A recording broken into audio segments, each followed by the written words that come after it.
مختار جناب محمد رسول اللہ صلی اللہ تعالی علیہ وسلم کی بارگاہ گہربار میں ہدیہ درود کی ڈالیاں پیش کریں اور پڑھیں بآواز بلند اللہم صلی علی سیدنا مولانا محمد بارک وسلم صلاۃ و سلام علیک یا رسول اللہ یا نبی اللہ صلی اللہ تعالی علیہ وسلم. پورا مجمع محبت کے ساتھ مچل کر کے ایک مرتبہ درود پاک پڑھیں. اللہم صلی علی سیدنا مولانا علی و بارک وسلم السلام علیکم یا رسول اللہ صلی اللہ السلام علیکم یا رسول اللہ یا حبیب اللہ یا نبی اللہ صلی اللہ تعالی علیہ وسلم.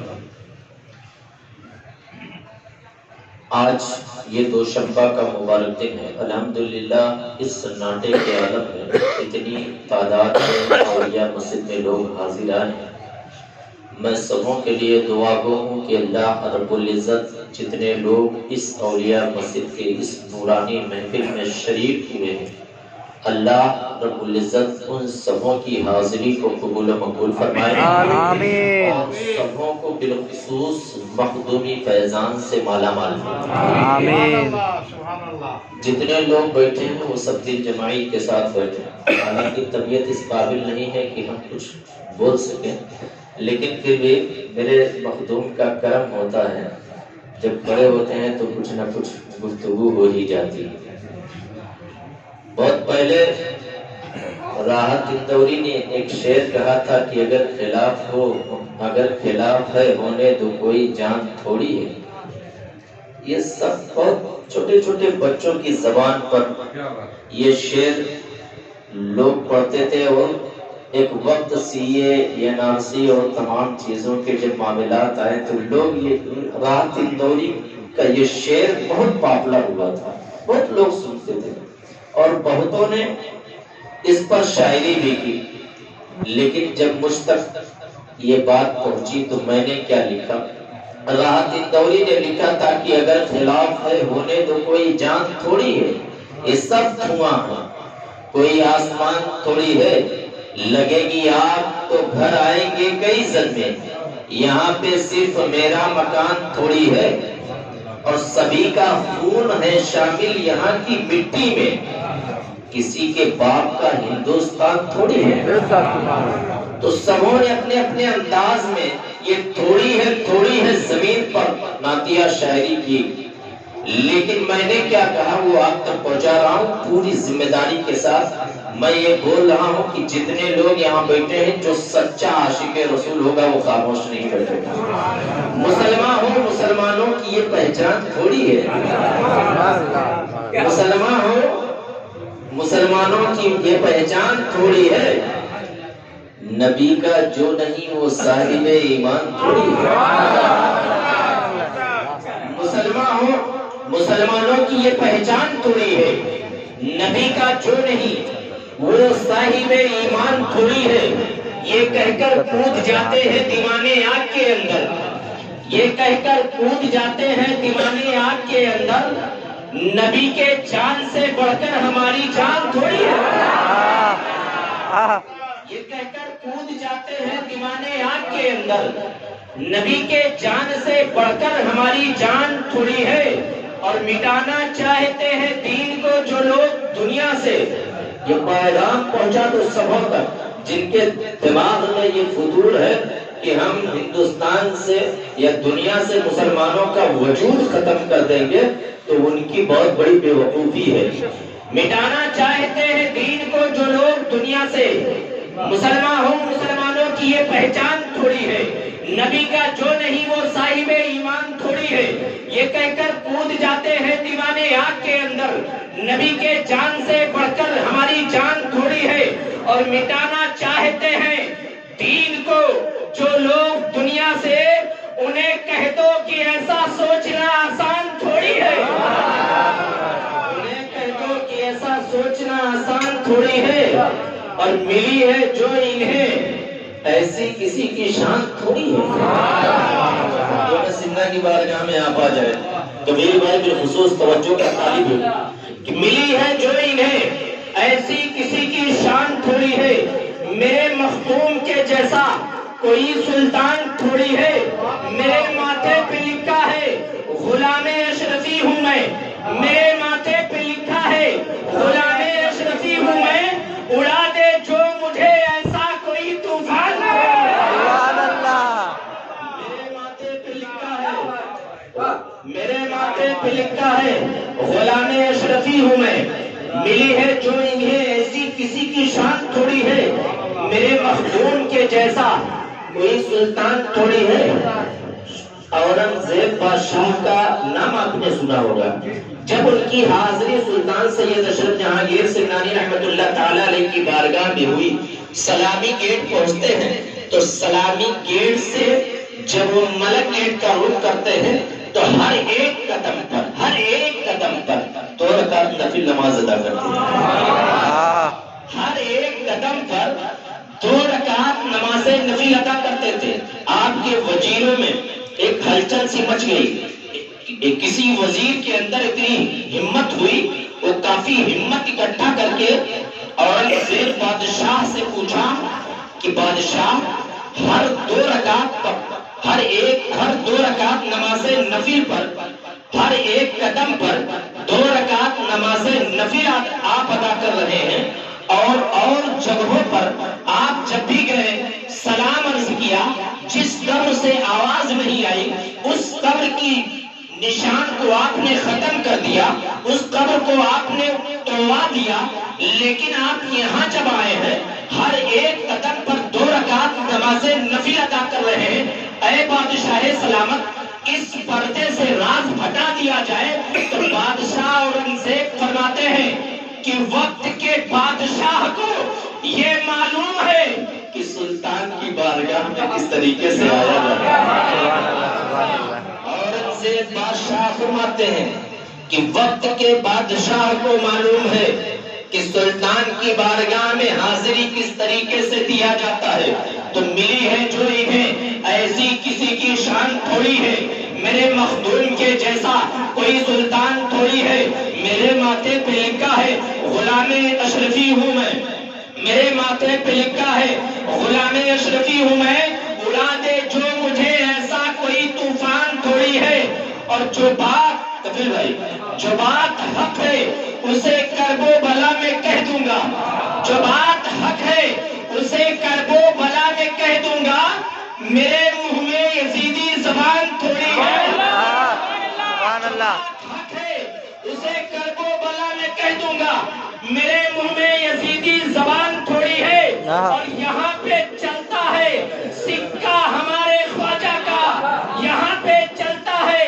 سکہ ہمارے خواجہ کا، کسی کے باپ کا ہندوستان تھوڑی ہے، اللہ اللہ، سبحان اللہ، چلتا ہے سکہ ہمارے خواجہ کا، کسی کے باپ کا ہندوستان تھوڑی ہے، اور یہ جب چاہے کنیز فاطمہ کھیلے گی آنگن میں، یہ جب چاہے کنیز فاطمہ کھیلے گی آنگن میں، یہ جب چاہے کنیز فاطمہ کھیلے گی آنگن میں، عتیق احمد تو ان کی شان سے انجان تھوڑی ہے، عتیق احمد تو ان کی شان سے انجان تھوڑی ہے، دوسری پڑھے اللہم سیدنا مولانا محمد بارک وسلم صلاۃ و سلام علیک یا رسول اللہ صلی اللہ تعالی علیہ وسلم۔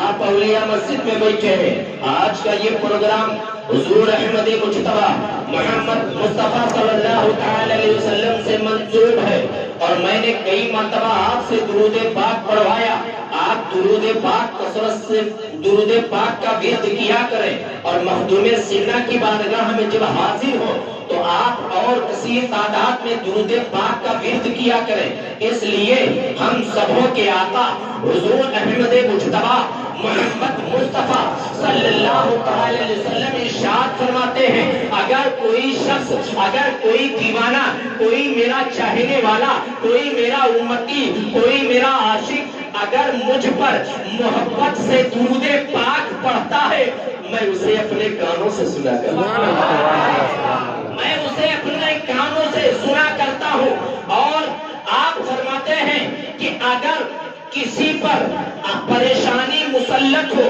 اگر کوئی شخص پریشانیوں کے زد میں ہو، پریشانیاں اس پر مسلط مسلط کی گئی ہو تو کثرت سے مجھ پر درود پاک کا ورد کیا کرے، اس لیے کہ درود پاک کی برکت سے اللہ رب العزت اس کی پریشانیوں کو ختم فرما دے گا۔ درود پاک کی برکت سے اس کی پریشانیوں کو ختم فرما دے گا، ختم کر دے گا اس کی پریشانیوں کو۔ اسی لیے بار بار کہا جاتا ہے کہ درود پاک پڑھتے رہو، مخدوم سیدنا کی بارگاہ میں رہو تو درود پاک پڑھتے رہو، اس لیے کہ جب کوئی دیوانہ اللہ کے حبیب پر درود پاک پڑھتا ہے تو اللہ کے حبیب اپنے کانوں سے سنا کرتا ہے۔ جب آپ کے درود کو وہ اپنے کانوں سے مدینے میں رہ کر کے سن سکتے ہیں تو اگر حضور نبی کریم صلی اللہ تعالی وسلم ہم سبوں پر کرم فرما دیں گے تو مخدومی فیضان ان قریب ہمارے دامنوں میں ہوگا، ہماری جھولیوں میں ہوگا، ہماری جھولیوں میں ہوگا۔ اس لیے مخدوم سیدنا کی بارگاہ میں جب رہیں تو درود پاک کا ورد کثرت سے کیا کریں۔ اور میں آپ کو بتاتا چلوں، یہ محفلیں جب منعقد ہو تو محفلوں میں آپ ضرور جایا کریں، محفلوں میں آپ شریک ہوا کریں۔ محفلوں میں جب آپ شریک ہوں گے، محفلوں کی وہ عظمت ہوتی ہے، محفلوں کی وہ عظمت و رفعت و بلندی کا مقام وہ ہوتا ہے۔ میں آپ کو بتاتا چلوں، کسی شاعر نے کیا خوب کہا ہے کہ جہاں ذکر حبیب ہوتا ہے خدا خود قریب ہوتا ہے، ان کی محفل میں بیٹھنے والا آدمی خوش نصیب ہوتا ہے۔ ایک حدیث پاک کا مفہوم ہم آپ کو بتا رہے ہیں۔ ایک مرتبہ حضور نبی کریم صلی اللہ علیہ وسلم پر آپ حضرات درود پاک باواز بلند درود شریف پڑھے، پھر ہم حدیث پاک کا مفہوم بتاتے ہیں۔ درود شریف پڑھے، اللہم صلی علی سیدنا مولانا محمد بارک وسلم، صلاۃ و سلام علیک یا رسول اللہ یا حبیب اللہ یا نبی اللہ صلی اللہ تعالی علیہ وسلم۔ محفل پاک رچانا اور سجانا یہ کوئی نیا طریقہ نہیں ہے، کوئی نیا رسم نہیں ہے۔ اگر کسی کے ذہن میں یہ ہو کہ محفل پاک رچانا سجانا بسانا یہ نیا رسم ہے، یہ نیا طریقہ ہے تو اپنے ذہن سے نکال دے۔ آپ عقیدت و الفت کے ماتھے کی نگاہ، آپ عقیدت و الفت سے اپنے ماتھے کی نگاہوں سے ماضی کے اوراق کا مشاہدہ کرے تو یہ بات نصف النہار کی طرح یہاں ہو جائے گی کہ محفل عید میلاد النبی صلی اللہ علیہ وسلم کا انعقاد کرنا، اس میں جان و دل تن من دھن سے حصہ لینا کوئی نیا رسم نہیں، کوئی نیا طریقہ نہیں، کوئی نیا رسم نہیں، بلکہ یہ سنت ملائکہ بھی ہے، سنت انبیاء کرام بھی ہے، سنت اولیاء کرام بھی ہے اور سنت صحابہ کرام بھی ہے۔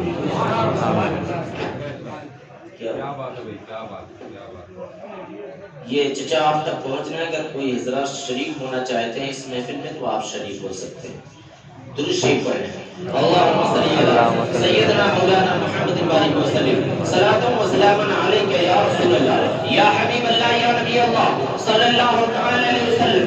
جس جگہ محفل پاک ہوتی ہے اللہ رب العزت چند سیاحین فرشتوں کی حدیث پاک کا مفہوم آپ تک پہنچا رہا ہوں، ان کا جو کام ہے ان کو کرنے دیجئے، آپ کی توجہ میری طرف ہو۔ حدیث پاک کا مفہوم ہے کہ اللہ رب العزت نے چند سیاحین فرشتوں کی ایک جماعت مقرر کی ہے۔ ان فرشتوں کا یہ کام ہوتا ہے کہ جہاں اللہ کے رسول کی محفل سجی ہوتی ہے وہ فرشتے آسمانوں سے زمین پر تشریف لاتے ہیں۔ جب فرش زمین پر تشریف لاتے ہیں تو وہ فرشتے اس جگہ جس جگہ اللہ کے رسول کی محفل سجی ہوتی ہے وہ فرشتے اپنے نورانی پروں سے اس محفل کو ڈھانپ لیا کرتے ہیں، اس محفل کو اپنے نورانی پروں سے ڈھانپ لیا کرتے ہیں۔ اور جب محفل ختم ہوتی ہے رب کے حضور میں حاضر ہوتے ہیں، اللہ رب العزت سب کچھ جاننے مرنے کے بعد بھی ان فرشتوں سے پوچھتا ہے اے فرشتوں تم کہاں سے آ رہے ہو، اے فرشتوں تم کہاں سے آ رہے ہو؟ تو وہ فرشتے فرماتے ہیں پروردگار عالم چند دیوانے تیرے محبوب کی محفل سجائے ہوئے تھے، اسی محفل سے آ رہے ہیں۔ چند دیوانے تیرے محبوب کی محفل سجائے ہوئے تھے، اسی محفل سے آ رہے ہیں۔ تو اللہ رب العزت ارشاد فرماتا ہے اے فرشتوں وہ کیا چاہتے ہیں، وہ کیا چاہتے ہیں؟ تو فرشتے فرماتے ہیں پروردگار عالم اس محفل کے بدلے اپنی گناہوں سے توبہ چاہتے ہیں، اس محفل کے بدلے جہنم سے آزادی چاہتے ہیں، اس محفل کے بدلے جنت چاہتے ہیں۔ اللہ رب العزت کی رحمت جوش میں آتی ہے، حدیث پاک کا مفہوم ہے اللہ کی رحمت جوش میں آتی ہے۔ اللہ رب العزت ارشاد فرماتا ہے اے فرشتوں گواہ ہو جاؤ اس محفل میں موجود جتنے لوگ اس محفل میں موجود تھے ان سبوں کی خطاؤں کو میں بخشتا ہوں، ان سبوں کی میں مغفرت فرماتا ہوں۔ اے فرشتوں گواہ ہو جاؤ۔ پھر فرشتے عرض گزار ہوتے ہیں پروردگار عالم چند دیوانے ایسے تھے، چند دیوانے ایسے تھے، چند لوگ ایسے تھے، ایک شخص ایسا تھا جو اس راستے سے جہاں محفل سجی ہوئی تھی ادھر سے ایک راستہ تھا اور کسی سے ملنے کے لیے گیا تھا اور وہ دیکھا کہ محفل پاک اللہ کے حبیب صلی اللہ علیہ وسلم کی محفل سجی ہوئی ہے۔ چند منٹ ٹھہرا اور پھر وہ اپنے گھر کو چلا گیا۔ اے اللہ اے پروردگار عالم میں اس شخص کو کس کھاتے میں ڈالوں؟ تو اللہ رب العزت ارشاد فرماتا ہے اے فرشتوں گواہ ہو جاؤ، اے فرشتوں اس محفل میں موجود جتنے لوگ موجود تھے ان کے وسیلے سے جو چند منٹ رہ کر کے اپنے گھر کو واپس چلا گیا میں اس کے بھی خطاؤں کو بخشتا ہوں، میں اس کی بھی گناہوں کی مغفرت کرتا ہوں۔ جب محفل میں چند منٹ شریک ہونے کا یہ نتیجہ ہے کہ اگر انسان بدبخت ہے تو خوشبخت ہو جاتا ہے، تو جو شخص محفل میں شریک ہوتا ہو، جو شخص محفل پاک رچاتا ہو، اس پر اللہ کا انعام کس قدر مسلادھار بن کر برستی ہوگی اس کا اندازہ کون لگا سکتا ہے؟ ہم اور آپ امت محمدیہ کے ماننے والے ہیں، ہے کہ نہیں؟ کتنے لوگ؟ سب پورے، سب ہیں ماشاءاللہ۔ یہ ہم اور آپ کی خوش نصیبی ہے کہ ہم اور آپ امت محمدیہ کے ماننے والے ہیں اور ہم دعویٰ بھی کرتے ہیں، بے شک بے شک، اور یہ میرا دعویٰ سچا ہے، بالکل سچا ہے کہ نہیں؟ لیکن کہیں کہیں ہمارے دعوے میں کھوکھلا پر نظر آتا ہے، کھوکھلا پر نظر آتا ہے۔ جیسے آج کچھ لوگوں کی جماعت ایسی ہے، کچھ لوگوں کی جماعت ایسی ہے، کچھ مریدوں کی جماعت ایسی ہے کہ جو دین کا کام نہیں صرف پیر کا کام کر رہے ہیں، پیر کی نام و نمود، پیر کا تذکرہ، میرا پیر ایسا ہے، میرا پیر ویسا ہے، میرا پیر ایسا ہے۔ مسلمانوں آج میں اکثر دو مہینے سے اکثر میں دیکھ رہا ہوں یوٹیوب سے لے کر کے ہر جگہ جسے دیکھو پیر پہ بیان، جسے دیکھو پیر کے خلاف، جسے دیکھو پیر پہ بیان، جسے دیکھو پیر کے خلاف بیان۔ جتنا پیر کے خلاف بیان دے رہے ہیں، جتنا پیر کے خلاف بول رہے ہیں، جتنا پیر کے لیے بول رہے ہیں، اگر اتنا دین کے لیے بولنا شروع کر دیں تو ہمارے معاشرے میں کچھ تبدیلیاں نظر آتی ہیں۔ بے شک بے شک۔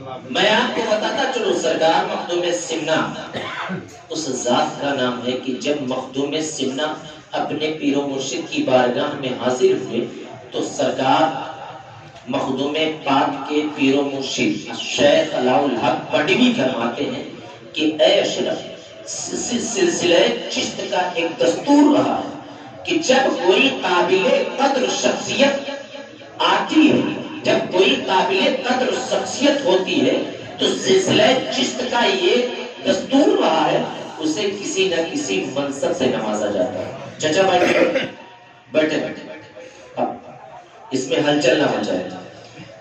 جب کوئی قابل قدر شخصیت ہوتی ہے تو سلسلہ چشت کا یہ وصول رہا ہے اسے کسی نہ کسی منصب سے نوازا جاتا ہے۔ لیکن اے اشرف میں یہ چاہتا ہوں کہ آپ کو کوئی خطاب میں نہ دوں بلکہ اللہ کی طرف سے کوئی خطاب نازل ہو۔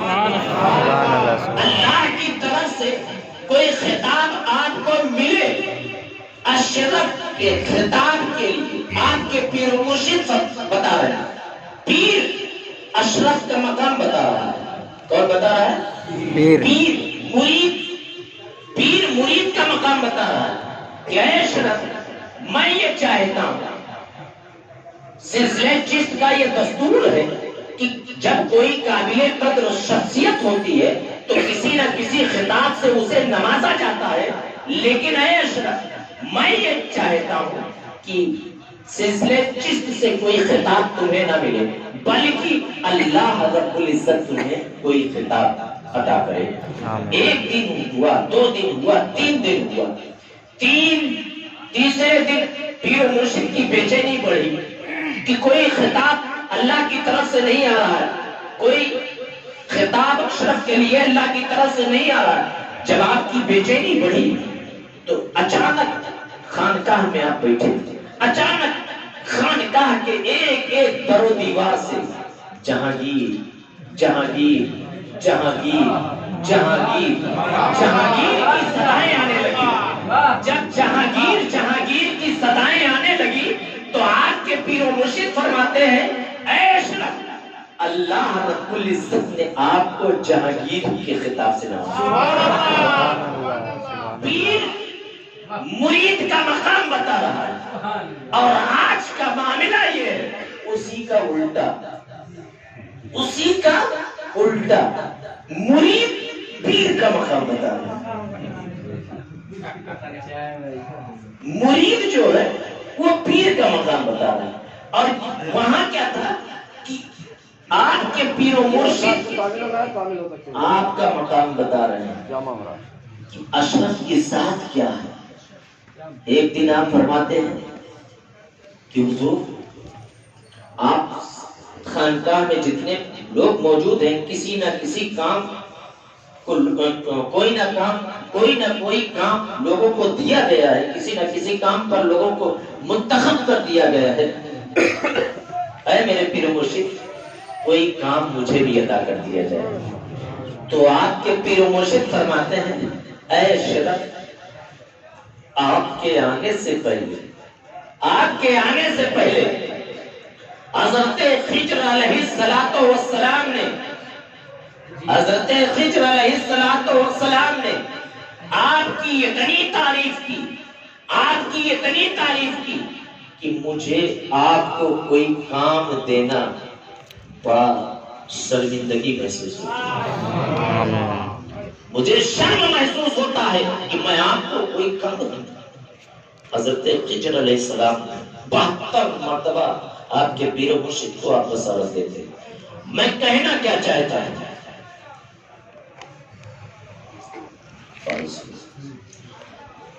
ہم اور آپ یہ دعویٰ کرتے ہیں کہ ہم امت محمدیہ کے ماننے والے ہیں اور یہ سچ بھی ہے، لیکن ہم اگر غور کریں ہر ایک شخص اپنے داہنے ہاتھ کو اپنے دل کی تختی پر لکھ رکھے اور رکھ کر کے مخدوم سمنا کو گواہ بنا کر کے یہ سوچے کہ کیا ہم امت محمدیہ کا جو دعویٰ کرتے ہیں کیا ہم 1% بھی عمل کرتے ہیں؟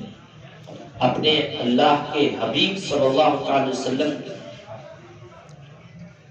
جس نبی کا امتی ہونے کا ہم دعویٰ کرتے ہیں کیا اس کے بتائے ہوئے نقش قدم پر ہم چلتے ہیں؟ اگر آپ اپنے دل کی تختی پر ہاتھ رکھ کر کے سوچو تو آپ کو اپنی سچائی کا پتہ چل جائے گا۔ میں آپ کو بتاتا چلوں ہم اور آپ دعویٰ کرتے ہیں اور ہم جتنا اللہ کا شکر ادا کرے وہ کم ہے، اس لیے کہ 18,000 مخلوقوں میں سب سے بہتر مخلوق اللہ رب العزت نے اشرف المخلوقات کو پیدا کیا، لیکن ہم اپنے رب کا شکر جتنا ادا کرے وہ کم اس لیے ہے کہ اللہ رب العزت نے ہم سب کو کسی اور کا امتی نہیں بلکہ اپنے پیارے حبیب کا امتی بنایا، اپنے پیارے حبیب کا امتی بنایا۔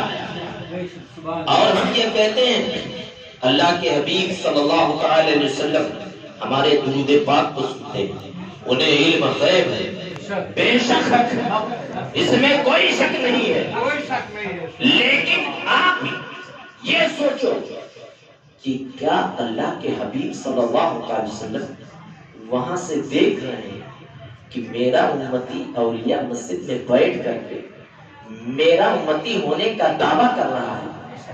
کیا وہ سچ بول رہا ہے کہ جھوٹ بول رہا ہے؟ سچ بول رہا ہے کہ جھوٹ بول رہا ہے؟ ایمان صاحب کو آپ کہلا سکتے ہیں جملوں میں، لیکن اللہ کے حبیب آپ کے دل کی تختی پر لکھے ہوئے الفاظ یہاں تک کہ 1400 سال بعد کیا ہونا ہے، 1400 سال بعد کیا ہونا ہے،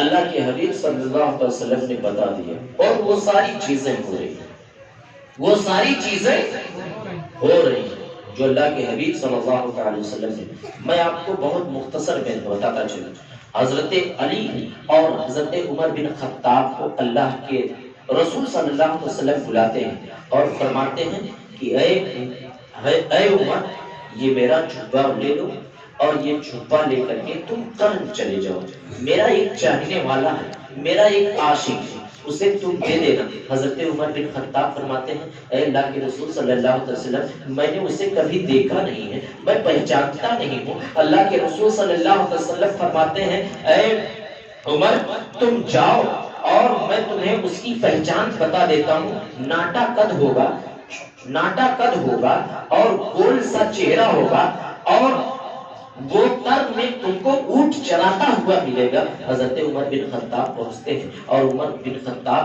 جب قرن پہنچتے ہیں، اور جب جیسے ہی آپ قرن پہنچتے ہیں، آپ نے دیکھا کہ حضرت اویس قرنی اونٹ چرا رہے تھے۔ پہنچتے ہیں اور پہنچ کر کے فرماتے ہیں کہ اللہ کے رسول صلی اللہ علیہ وسلم نے سلام عرض کرتے ہیں اور فرماتے ہیں کہ اللہ کے رسول صلی اللہ علیہ وسلم نے یہ اپنا جبہ مبارک دیا ہے اور فرمایا ہے کہ اے عمر، جا کر کے میرے اس عاشق سے کہہ دو کہ اس لباس کو پہن کر کے اب ہماری امت کی مغفرت کی دعائیں کریں۔ آمین۔ کس کی دعا کے لیے؟ امت کی امت کی مغفرت کی دعائیں کس کے لیے کہہ رہے ہیں؟ کس سے کہہ رہے ہیں؟ حضرت اویس قرنی سے۔ حضرت اویس قرنی کے پاس جب حضرت عمر بن خطاب پہنچتے ہیں، آپ نے فرمایا کہ اللہ کے رسول صلی اللہ علیہ وسلم نے یہ جبہ مبارک دیا ہے اور فرمایا ہے کہ میرے امت کی مغفرت کے لیے دعائیں کریں۔ بہت سارے واقعات اس میں بہت لمبے ہیں، مختصر میں آپ کو بتا رہا ہوں۔ حضرت اویس قرنی مصلی بچھاتے ہیں، لباس کو پہنتے ہیں اور سجدہ ریز ہو جاتے ہیں، فوراً رب کے حضور عرض گزار ہوتے ہیں، پروردگار عالم، ہماری پروردگار عالم، اپنے حبیب کی گنہگار امت کی مغفرت فرما، ان کے گناہوں کو بخش دے۔ رب کے حضور جب عرض گزار ہوتے ہیں، صدا آتی ہے اے اویس قرنی، میں نے اتنوں کو بخش دیا، میں نے اتنے کو بخش دیا، میں نے اتنے کو بخش دیا۔ پھر عرض گزار ہوئے کہ اے پروردگار عالم، ہمارے نبی کی گنہگار امتوں کو بخش دے، میرے محبوب کے گنہگار امتوں کی مغفرت فرما۔ آپ عرض گزار ہوتے ہیں، آسمانوں سے صدائیں آتی ہے، غیب سے صدائیں آتی ہے، اے اویس قرنی، میں نے اتنے کو بخش دیا، میں نے اتنے کو بخش دیا۔ جب اللہ رب العزت نے آدھی امت کی مغفرت فرما دی تو حضرت آدھی امت کی مغفرت فرما دی تو غیب سے آواز آتی ہے کہ اے اویس، اپنے سر کو سجدے سے اٹھا لے، میں نے تمہاری دعاؤں سے آدھی امت کی مغفرت کر دیا اور آدھی امت بروز حشر عبد القادر کی دعاؤں سے بخش ہوگا۔ حضرت اویس قرنی عرضگزار ہوتے ہیں کہ اے پروردگار عالم، یہ اویس قرنی کون ہے اور یہ غوث اعظم کون ہے؟ تو آپ فرماتے ہیں، غیب سے آواز آتی ہے کہ یہ تیرے محبوب کا لاڈلا بیٹا ہے، تیرے حبیب کا لاڈلا بیٹا ہے، اور جب وہ پیدا ہوگا فوراً اعلان کرے گا تمام اولیاء اللہ کے گردنوں پر میرا قدم، تمام اولیاء اولیاء اللہ اپنے گردنوں کو جھکا لیں گے تو حضور اویس قرنی فرماتے ہیں اے پروردگار عالم تو گواہ ہو جا، جب عبد القادر اعلان کرے گا تب کرے گا، یہ اویس آج ہی سے عبد القادر کے لیے اپنے گردن کو جھکا رہا ہے۔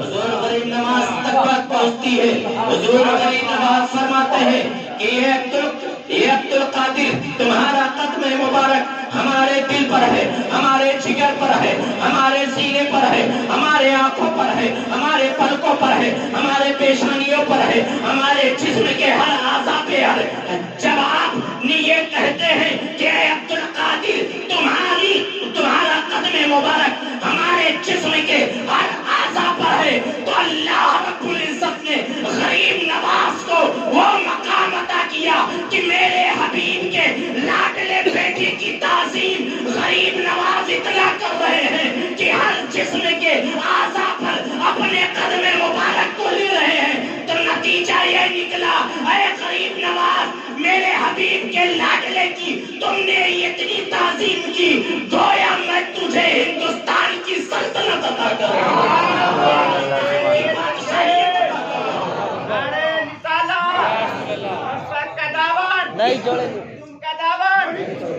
اسی طریقے سے جو دعویٰ کرتے ہو سچا دعویٰ کرو گے، قسم خدا کی ہندوستان ہی نہیں دنیا کے کسی کونے میں کسی بزرگ کو بلاؤ گے آپ کی مدد غیب سے فرمائے گا۔ آپ کرتے ہیں جب قبر میں مریدوں کی مدد کرتے ہیں تو ہم سبوں کی مدد نہیں کریں گے۔ دعا ہے کہ رب کائنات ہم تمام لوگوں کو حق بولنے، حق سننے، حق پر عمل کرنے کی توفیق آمین۔ بولنے میں، سننے میں، سنانے میں کسی قسم کی کوئی خامی کوئی غلطی ہو اللہ رب العزت اسے معاف فرمائے۔ السلام علیکم۔ کھڑے ہو کر کے صلاۃ و سلام کریں۔